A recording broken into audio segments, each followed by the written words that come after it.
Nagbalik-balik na siya sa ospital, di nakatindog. Sa dihang nakadungog siya sa Paragis Bila-Bila Herbal Capsule sa radyo, misuway siyang tumar ug kini ang nahimong hinungdan sa paggawas ug dako kaayong bato ug sa paghimsog sa iyang lawas. Paminawa ang istorya ni Jocelyn Mandog. Pamantugod niya ang sugod ato. Dili na ako kaihi, tapos dugo na ako naihi.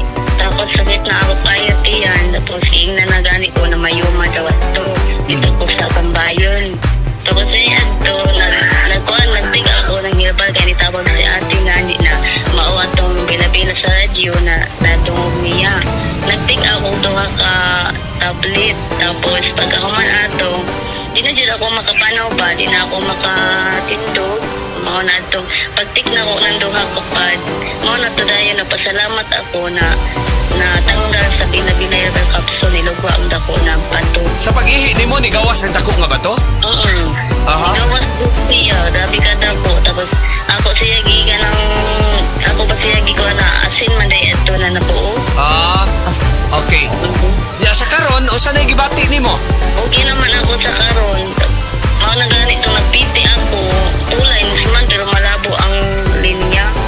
So basig possible nga mabuntis ka. Aha. Kaya tikos man ako, maamay ko ano sa doktor. Sige.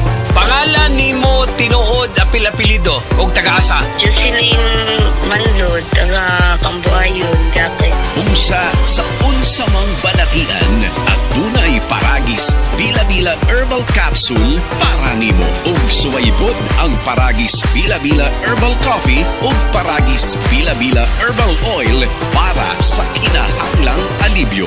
Kay sa Paragis Bila-Bila